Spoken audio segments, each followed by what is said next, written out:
Welcome back, everyone. Unfortunately, crime happens every day, and the best prevention is to be aware and prepared. Today we have with us Omar Lopez, who is a crime prevention specialist with the Metropolitan Police Department, and Sergeant Joshua Stark, who is in charge of the community-oriented policing aspect for Metro out of the Bolden Area Command. And great to have you both on the program today. You guys are true subject matter experts. We're so happy to have you here. And Councilwoman, I know this is something that you really wanted to talk about because every ward, no matter where you live in the city, sees crime every day of some type. Exactly.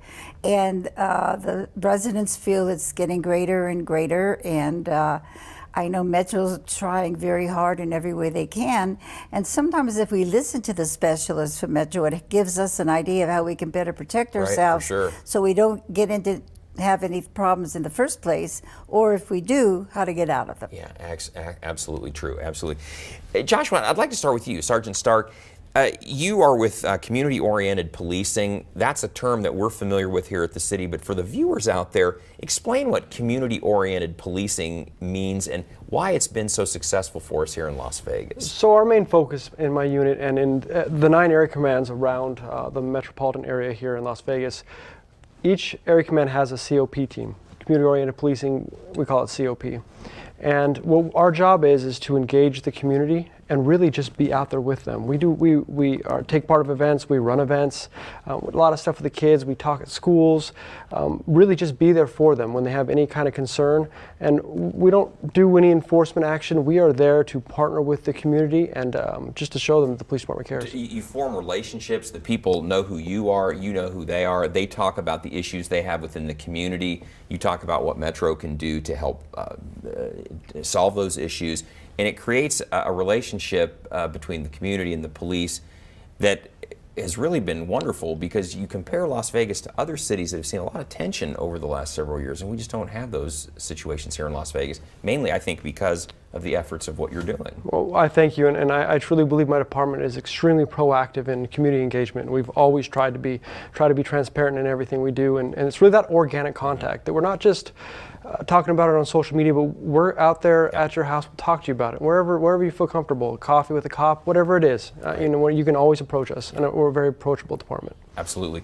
And part of that, Omar, goes with what you do, is helping people be proactive themselves to prevent them from being a victim of crime. What can I do to keep my family, my house, my property safe? And I know this is something near and dear to Councilwoman, because it seems like the criminals get more creative year after year. There's always something that somebody's come up with to try to, you know, to pull the wool over your eyes. So, Omar, one of the things we've seen lately, people breaking into cars and using the garage door opener, the thing where people knock on the door to see if you're home.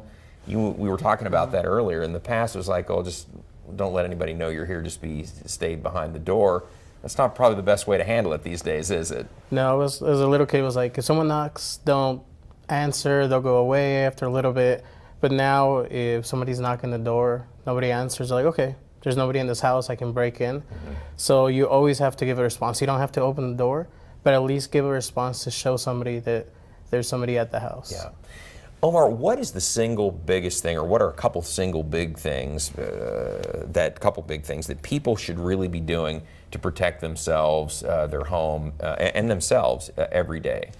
A simple thing is actually locking your doors.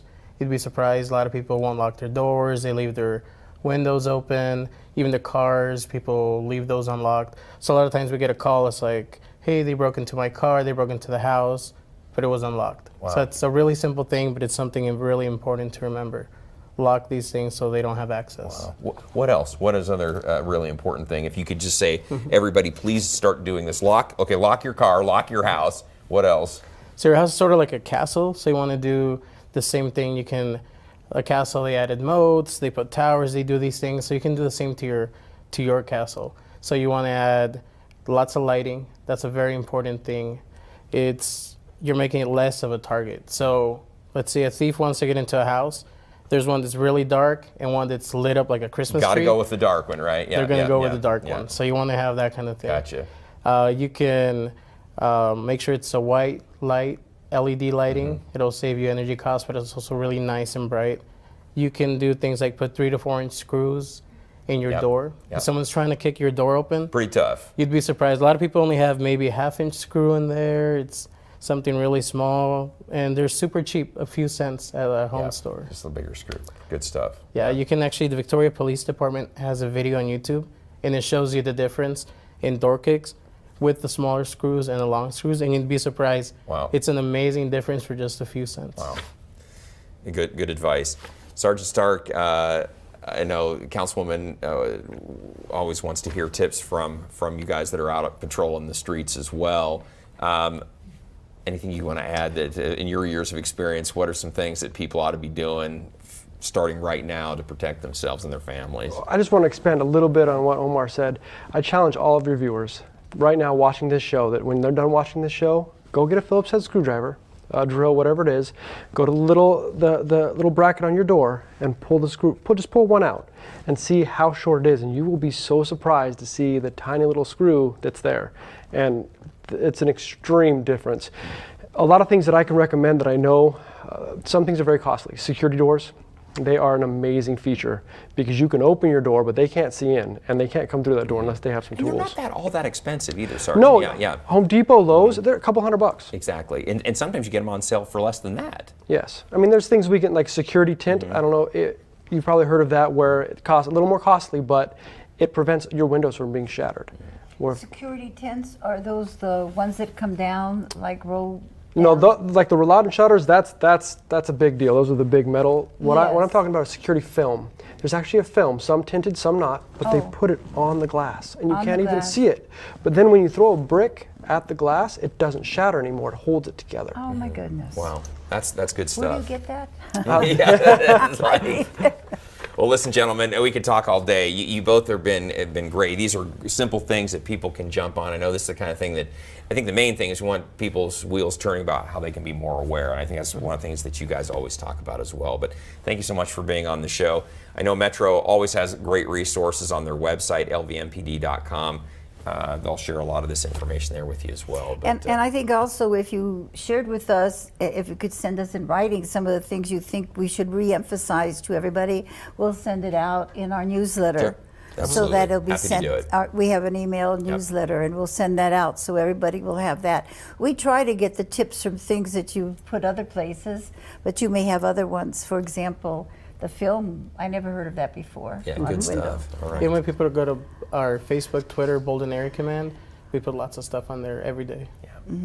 Well, folks, we're out of time. I'm sorry about that, but we want to tell everybody out there, we always want to hear from you. So if you have something you'd like to share with Mayor Pro Tem Tarkanian, you can find her on Facebook. And if you leave a comment, we may use your post on our next show. You can also contact her just by picking up the phone, 229-6405, or send her an email at ltarkanian@lasvegasnevada.gov. All right, gentlemen, thank you so much. Thank you. Sergeant Stark, Omar Lopez, thank you so And much thanks for for being on all the show. you Yeah. do, helping us in the Thank you, community. Councilwoman. I Thank you. really appreciate it. See you back here in 6 weeks then. See you So, back in 6 all right. weeks. I want to thank you for joining us for this edition of Access City Council. Don't miss our next show beginning on September 20th with Councilman Bob Coffin. Don't forget, you can watch us live on the internet at kclv.tv. Thanks for watching, everyone. We'll see you next time around.